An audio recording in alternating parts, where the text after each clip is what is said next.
Water is the basis of life, and only a tiny share of all the water on Earth is fresh and renewed by the water cycle.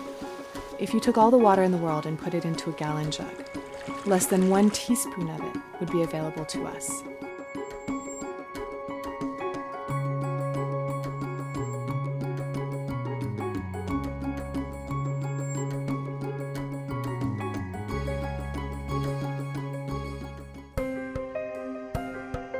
We're overusing it. We're overtapping rivers, and we're overpumping groundwater.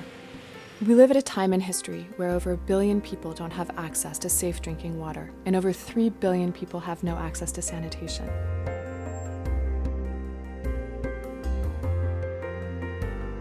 Water is a global issue, but it's also a very local issue.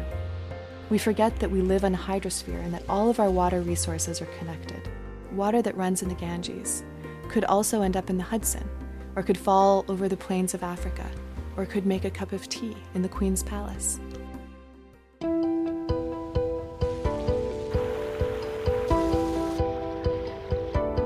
To support the average American lifestyle today takes about twice the global average.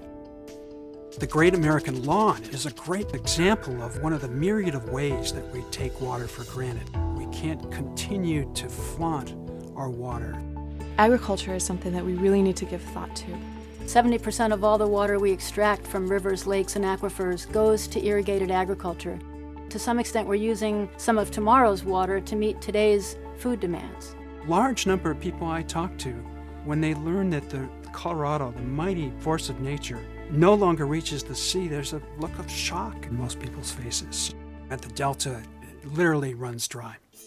We are using and abusing our water resources in ways that are completely unsustainable.